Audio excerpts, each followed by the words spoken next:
Nous débutons aujourd'hui l'étude du livre sans doute le plus fascinant de toute la Bible, le livre de l'Apocalypse. Vous savez, en l'an 70, les Romains sont venus, ont détruit la ville, ont brûlé le temple, et après, il y a eu la grande dispersion, la diaspora, où la plupart des Juifs sont sortis d'Israël et ont été exilés aux quatre coins du monde, vraiment. Mais les prophètes de la Bible avaient annoncé que dans les derniers jours, Dieu était pour ramener son peuple et qu'à nouveau, Israël existerait. Et le prophète Ésaïe dit ceci dans ce chapitre-là, « Ils voleront sur l'épaule des Philistins qui est à l'Occident et ils s'établiront dans le pays. » Et à l'époque, il y avait M. Newton, qui était un enseignant également de la parole de Dieu, a fait beaucoup de recherches et beaucoup d'enseignements bibliques à son époque, qui lui disait qu'il croyait littéralement que ce verset-là s'accomplirait, c'est-à-dire qu'il volerait pour venir s'établir en Israël. Et Voltaire, qui vivait à l'époque de Newton, avait dit « Voyez ce que le christianisme fait à un homme qui autrement aurait été intelligent. Ne sait-il pas, M. Newton, qu'une personne, si elle volait à plus de 60 km à l'heure, son corps exploserait littéralement. » Ben, aujourd'hui, on peut voler à beaucoup plus que 60 km à l'heure et nos corps n'explosent pas. Et l'avenir l'a prouvé, la majorité des Juifs qui sont revenus s'établir en Israël sont revenus par avion, donc ils ont volé vers Israël. Mais le prophète avait dit, ils voleront sur l'épaule des Philistins qui est situé à l'ouest. Et l'épaule des Philistins, c'est ce petit crochet qu'il y a entre Tel Aviv et Haïfa, à la hauteur de Haïfa, directement en ligne avec l'aéroport Ben Gurion.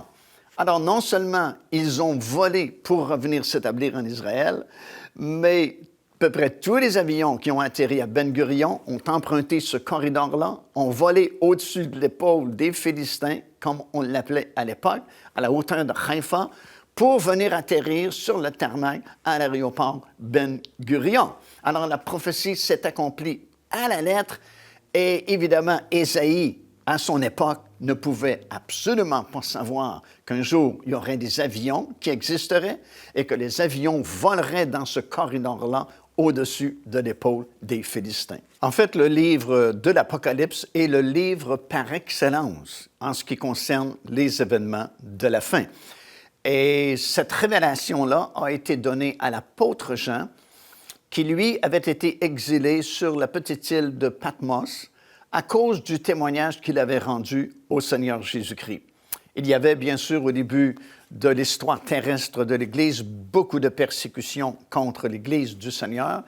Et parce que Jean témoignait beaucoup le nom du Seigneur Jésus-Christ, il avait été exilé sur cette île qui fait partie du Dodécanèse dans la mer Égée.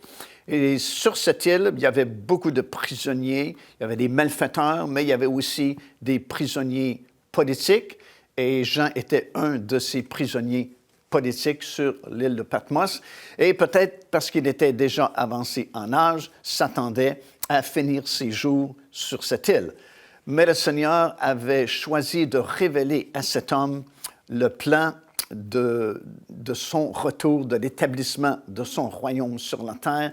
Et c'est définitivement la plus grande révélation que nous avons dans les Écritures concernant le retour du Seigneur et l'établissement de son royaume sur cette planète. Voici le témoignage que Jean nous a donné. C'est dans Apocalypse, 1er chapitre, et au verset 10, nous lisons ceci. « Moi, Jean, votre frère, et qui a part avec vous à la tribulation et au royaume et à la persévérance en Jésus, j'étais dans l'île appelée Patmos à cause de la parole de Dieu et du témoignage de Jésus. Je fus ravi en esprit au jour du Seigneur. » Alors voilà le témoignage de l'apôtre Jean. Comment dit-il, il a été transporté sur l'île de Patmos et sur cette île-là, il a reçu cette grande révélation qui est devenue le livre de l'Apocalypse. Et c'est ce livre-là que nous voulons étudier, nous voulons l'analyser. Et je suis bien conscient que c'est un sujet complexe et que nous entendons, et surtout à notre époque, plusieurs interprétations différentes et souvent même contradictoires. Il y a différentes interprétations. Par exemple, il y a ceux qui prennent la position, on les appelle les post-millénaristes, qui pensent que le retour du Seigneur se fera qu'après le règne de 1000 ans. Il y a les amillénaristes qui nient la possibilité d'un règne de 1000 ans sur cette terre. Il y a les prémillénaristes qui croient à l'enlèvement de l'Église avant le début des 7 années de tribulation. Il y a les prétéristes qui, eux, disent que non, toutes les prophéties ont été accomplies en l'an 70 et qu'il ne reste rien à accomplir. Et plusieurs autres, évidemment, plusieurs autres sortes d'interprétations. On peut interpréter souvent le livre de l'Apocalypse de façon allégorique, de façon historique, et ainsi de suite. Toutefois, une analyse sérieuse et surtout une harmonisation des Écritures touchant ce sujet vont nous permettre d'avoir un équilibre et une idée précise de ce que le Seigneur voulait nous révéler.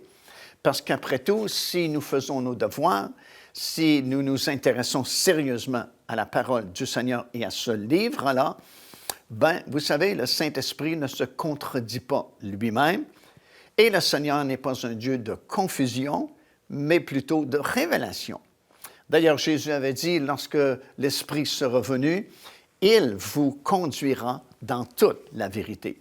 Alors, il est possible de connaître toute la vérité et de bien comprendre ce livre-là, d'autant plus important de nos jours parce que nous sommes très proches de l'accomplissement de tous ces événements-là. Alors, c'est vraiment un livre par excellence pour nous informer concernant l'époque dans laquelle nous vivons, nous informer concernant les détails, justement, de son glorieux retour et du règne à venir, puisque nous sommes appelés à régner avec le Seigneur Jésus-Christ dans ce monde nouveau qui sera créé bientôt.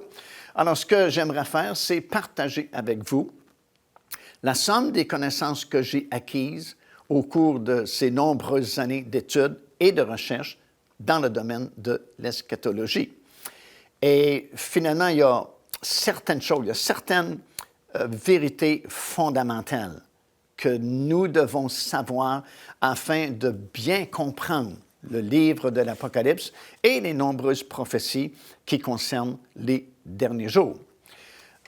Ces choses-là sont nécessaires parce que ce sont des vérités fondamentales. Et si nous ne connaissons pas ces vérités fondamentales, ben c'est souvent là où nous allons errer et nous allons nous éloigner de la simplicité de l'Évangile et de la révélation qui nous a été donnée dans ce livre-là. Alors, Jean est amené sur l'île de Patmos. Comme j'ai mentionné, probablement qu'il pensait finir ces jours-là parce qu'il était déjà âgé quand même. Mais le Seigneur a choisi de révéler à cet homme son plan glorieux concernant son retour, concernant les événements qui doivent se produire à la fin et comment aussi son royaume sera établi sur la planète. Et à partir de ce moment-là, lorsque Jean a reçu ces nombreuses révélations, on lui a demandé d'écrire justement toutes ces choses qui lui étaient révélées à ce moment-là. Et comme nous allons le voir un peu plus loin dans notre étude, le Seigneur a divisé son livre en 3 parties, ni plus ni moins. Ça, c'est dans le premier chapitre et le verset 19 que nous verrons plus en détail un peu plus loin dans notre série d'études. Mais déjà, il a demandé à Jean d'écrire les choses qu'il avait vues sur l'île. Deuxièmement, dit-il, écrit les choses qui sont. Et troisièmement, écrit les choses qui doivent arriver après elles. Alors, en étudiant ces 3 divisions du livre de l'Apocalypse, nous allons avoir une idée vraiment très précise des événements qui vont se dérouler dans ces derniers jours et qui, de toute façon, ont commencé à s'accomplir puisque nous sommes rendus à cette époque-là de la fin. Et à partir du 4e chapitre du livre de l'Apocalypse, premier verset jusqu'à la toute fin du livre de l'Apocalypse, cette partie-là, la 3e et la plus longue partie du livre de l'Apocalypse, concerne des événements qui ne sont pas encore arrivés, mais qui doivent se produire bientôt. Et dans ces nombreux chapitres-là, du chapitre 4 jusqu'au verset 22, nous avons beaucoup d'informations, beaucoup de détails que le Seigneur va nous révéler concernant justement les événements qui vont se produire à l'époque de cette dernière génération, jusqu'à son glorieux retour, alors qu'il va revenir du ciel avec tous ses rachetés de toutes les générations pour établir son royaume sur cette terre. Puis nous allons lire dans le livre de l'Apocalypse qu'à ce moment-là, le royaume de Dieu sera établi. Tous les rachetés de l'Éternel de toutes les générations, autant ceux de l'Ancien Testament que du Nouveau Testament, seront ressuscités, seront dans leur corps glorieux, participeront à l'établissement du royaume de Dieu sur cette terre. Plusieurs parmi eux régneront avec le Seigneur Jésus-Christ. Un nouveau temple sera construit à l'occasion du règne de 1000 ans. La ville de Jérusalem sera restaurée et pendant 1000 ans, le monde connaîtra la paix, la justice et le bonheur puisque ce sera un royaume parfait, un gouvernement parfait, le gouvernement de Dieu sur cette planète. Et la terre jouira du sabbat, du repos finalement. Après ce règne de 1000 ans, nous allons voir dans le livre de l'Apocalypse que pour un peu de temps, Satan est libéré de l'abîme, de la prison dans laquelle il avait été jeté, séduira ou tentera de séduire les nations qui auront repeuplé la planète à ce moment-là, mais ce sera de très courte durée puisqu'un feu descendra du ciel pour les détruire, les anéantir. Et alors là, c'est les nouveaux cieux qui seront créés, la nouvelle terre et la nouvelle Jérusalem qui va s'établir sur cette nouvelle terre. Et là, ce sera le règne éternel de Dieu. Il n'y aura plus de tentation, il n'y aura plus de souffrance, il n'y aura plus aucun mal qui se fera sur cette terre, puisque ce sera le monde parfait. Alors, toutes ces choses-là nous sont révélées dans ce dernier livre de la Bible, et c'est pourquoi nous disons que c'est un livre vraiment exceptionnel, un livre vraiment fascinant, le livre de l'Apocalypse, et ce sont toutes ces choses-là que nous allons étudier ensemble, que nous allons analyser afin de bien comprendre comment ces choses vont se réaliser à notre époque dans ces derniers jours. Alors, afin de bien comprendre le livre de l'Apocalypse et les événements des derniers jours qui doivent s'accomplir, comme j'ai mentionné, il y a 3 vérités fondamentales que nous devons connaître, que nous devons posséder. Premièrement, nous devons avoir une certaine connaissance, du moins, de l'Ancien Testament et du rituel du temple, le rituel quotidien du temple, du système lévitique, les prêtrises, les souverains sacrificateurs, les sacrificateurs. Il faut avoir au moins une certaine connaissance de l'Ancien Testament. Et c'est un peu difficile peut-être pour nous qui ne sommes pas juifs de naissance, parce qu'évidemment, lorsqu'une personne est née en Israël, une personne juive en Israël, déjà est élevée, est éduquée concernant toutes ces choses-là. Il va apprendre de ses parents concernant le temple, concernant les Kohanim, les sacrificateurs et tout le rituel quotidien de l'Ancien Testament. Alors, si une personne juive accepte le Seigneur Jésus-Christ comme son Messie, son Sauveur, elle a un avantage sur nous qui ne sommes pas juifs de naissance parce que déjà, il y a cet arrière-plan de connaissance chez elle. Mais pour la plupart des gens qui acceptent encore aujourd'hui le Seigneur Jésus-Christ, ces gens ne sont pas juifs de naissance et pour la plupart même n'ont jamais lu la Bible avant de connaître le Seigneur Jésus-Christ et de l'accepter comme leur Seigneur et Sauveur de leur vie et conséquemment sont ignorants concernant le temple, concernant le système de l'Ancien Testament, le sacerdoce lévitique et des choses semblables. Et afin de bien comprendre les prophéties concernant les derniers jours, nous devons acquérir cette connaissance-là. Alors nous devons, nous qui ne sommes pas juifs de naissance, retrousser nos manches, faire nos devoirs et nous instruire dans la parole du Seigneur concernant ça, parce que, comme nous allons le constater, durant l'accomplissement des prophéties des derniers jours et durant surtout les 7 années de tribulation, c'est un peu comme le rituel quotidien qui se passaient au temple autrefois qui va s'accomplir durant ces 7 années-là. Alors, si nous n'avons aucune connaissance de tout le système de l'Ancien Testament, ben ça va être plus difficile à suivre et à comprendre l'accomplissement des prophéties concernant les derniers jours. Il y a quelques années, nous avons enregistré vraiment une série d'études très révélatrices concernant cela.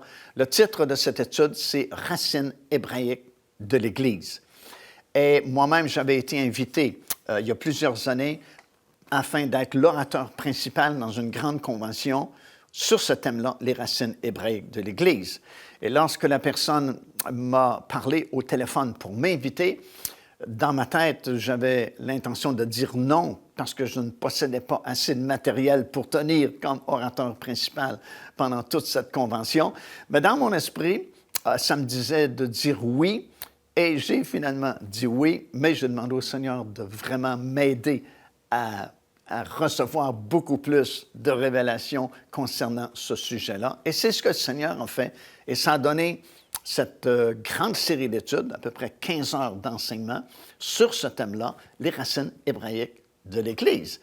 Et c'était très révélateur et ça m'a permis vraiment de comprendre certains aspects des prophéties des derniers jours que je n'avais pas vus, je n'avais pas compris autrefois. Et c'est pourquoi je vous encourage soit à vous procurer cette série d'enseignements Racines hébraïques de l'Église ou trouver d'autres sources où vous pouvez acquérir cette connaissance-là du temple, du sacerdoce, de l'Ancien Testament, système lévitique et ainsi de suite.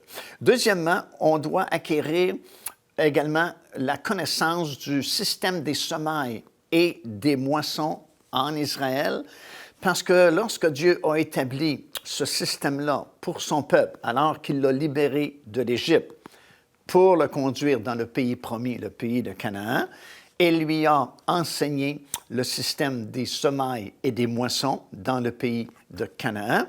Mais nous nous apercevons que ce système-là n'était pas uniquement pour l'agriculture, mais ça s'harmonise avec la résurrection des justes.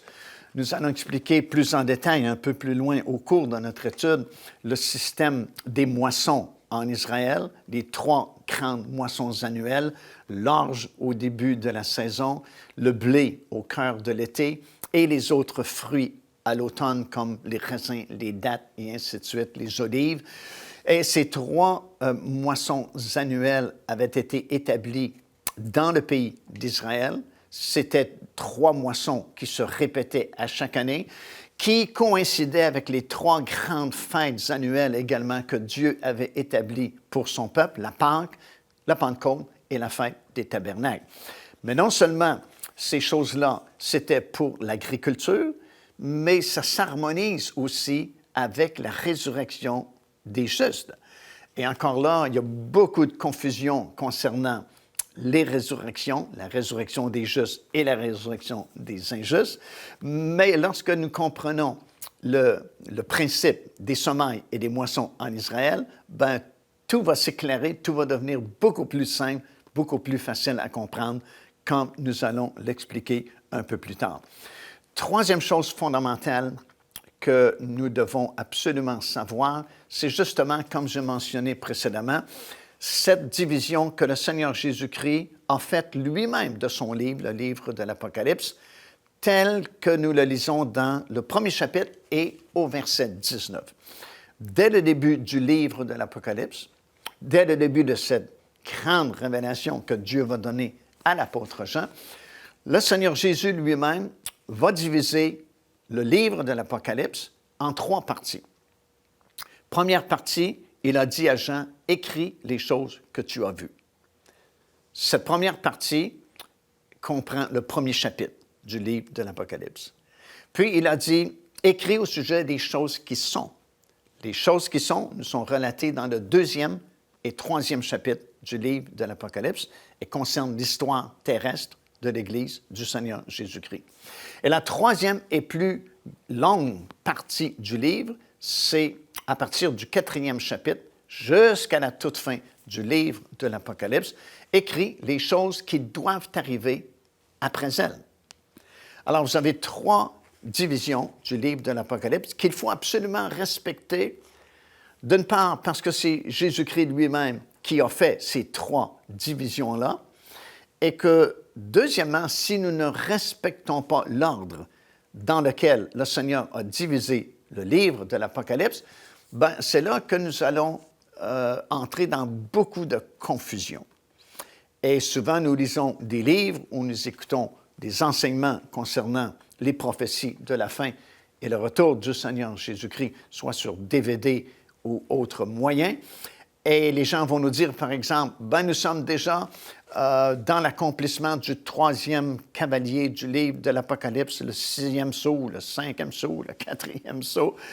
Et non, c'est impossible parce que, à cause de la division justement que le Seigneur Jésus-Christ a fait de son livre, à partir du 4e chapitre jusqu'à la fin du livre, c'est la 3e et dernière partie du livre de l'Apocalypse, et ce sont les choses qui doivent arriver après les choses qui sont. Et les choses qui sont les choses relatées dans le 2e et 3e chapitre du livre de l'Apocalypse et qui concernent l'histoire terrestre de l'Église. Alors, dans le premier chapitre, Jean va nous écrire ce qu'il a vu. Il a vu Jésus-Christ de façon vraiment différente à laquelle il était habitué de voir et de connaître le Seigneur, c'est-à-dire avec son corps glorieux, ses cheveux blancs comme de la neige, ses yeux comme des flammes de feu, ses pieds comme s'ils avaient été embrasés par le feu. Alors, c'est un Jésus vraiment différent. C'est un Jésus ressuscité dans son rôle de souverain sacrificateur. Mais dans le 2e et le 3e chapitre, le Seigneur dit « Écris les choses qui sont ». Et les choses qui sont, nous sommes, au moment où on fait cet enregistrement, encore dans cette 2e partie du livre de l'Apocalypse, puisque l'Église n'a pas encore été enlevée. Alors, c'est l'histoire terrestre de l'Église du Seigneur Jésus-Christ. Et à partir du chapitre 4 jusqu'à la fin du livre, comme j'ai mentionné, écrit les choses qui doivent arriver après l'histoire terrestre de l'Église. Donc, à partir du 4e chapitre, 1er verset, jusqu'à la fin du livre, absolument rien n'est encore arrivé au moment où on fait cet enregistrement. Pourquoi? Tout simplement parce que l'Église est encore ici. L'enlèvement n'a pas encore eu lieu, donc nous sommes encore dans la 2e et seulement la 2e partie du livre. Alors, concernant les choses que nous allons apprendre si nous possédons ces 3 choses fondamentales, comme j'ai expliqué précédemment, c'est que non seulement le livre a été divisé en 3 parties et nous devons absolument respecter ça pour éviter toute confusion, et la plupart du temps, lorsque cette confusion-là existe, c'est parce qu'on n'a pas respecté justement l'ordre dans lequel le Seigneur a divisé son livre. Voici une autre chose que nous allons apprendre si nous harmonisons les Écritures et nous possédons ces 3 connaissances fondamentales pour bien comprendre le livre de l'Apocalypse et les événements de la fin. L'Église verra l'Antéchrist et l'enlèvement de ceux qui seront prêts se fera après l'apparition de cet homme. Alors, on va expliquer un peu plus tard dans notre série d'études concernant l'enlèvement des croyants qu'il y a habituellement 3 possibilités. Soit que l'Église est enlevée avant les 7 années de tribulation. D'autres prêchent et enseignent que l'Église sera enlevée au milieu des 7 années de tribulation. Et d'autres encore disent que non, l'Église va traverser les 7 années de tribulation et ce n'est qu'à la toute fin que l'enlèvement aura lieu. Bien sûr, il y a des gens qui ne croient tout simplement pas qu'il y aura un enlèvement, mais ils sont moins nombreux, ceux-là. Mais aucune de ces positions n'est vraiment précise et exacte, puisque selon la parole de Dieu, et c'est l'enseignement que Paul va donner aux Thessaloniciens, dit-il, avant notre réunion avec lui, nous devons voir paraître l'homme du péché. Lorsque la Bible parle de l'homme du péché, elle parle de l'Antéchrist lui-même. Et selon l'enseignement que Paul donne aux Thessaloniciens, il a dit, avant notre réunion avec le Seigneur Jésus-Christ, nous devons voir cet homme. Et cet homme fera son apparition uniquement au moment où il confirmera justement cette alliance pour une durée de 7 ans, tel que nous le lisons dans le livre du prophète Daniel, dans le chapitre 9 et le verset 27. C'est inutile de tenter de savoir qui est l'Antéchrist avant ce moment-là, parce que c'est tout à fait impossible et ça nous conduit justement à beaucoup de confusion et d'interprétations erronées. L'Antéchrist sera révélé uniquement au moment où il confirmera cette alliance-là d'une durée de 7 ans. Et ce sera une révélation, une première révélation pour l'Église du Seigneur Jésus-Christ et uniquement pour l'Église. Parce que pour le monde, cet homme sera un génie politique. Pour le peuple juif, ils l'accepteront comme leur Messie. Pour le monde arabe, ce sera leur Mahdi, que plusieurs attendent aussi. Mais pour l'Église, nous saurons que cet homme, c'est l'Antéchrist.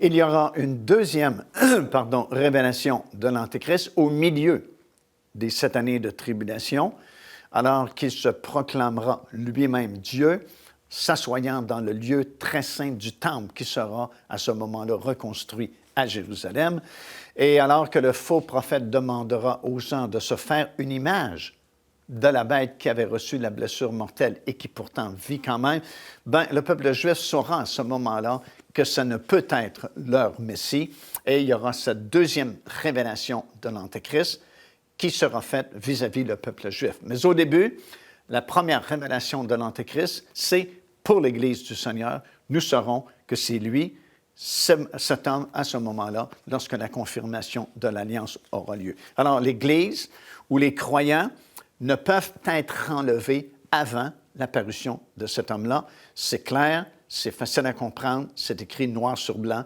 dans 1 Thessaloniciens, dans l'enseignement que Paul donne aux Thessaloniciens.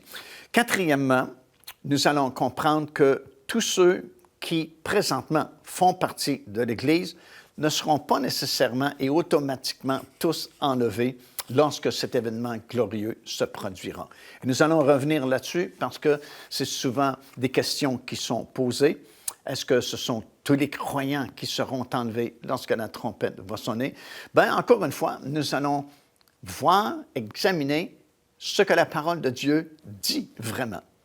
Et c'est ce qui est le plus important. Parce que peu importe ce que moi je dis, peu importe ce que d'autres enseignants ou prédicateurs disent, ce qui est plus important, qu'est-ce que la Bible dit? Qu'est-ce que la parole de Dieu dit?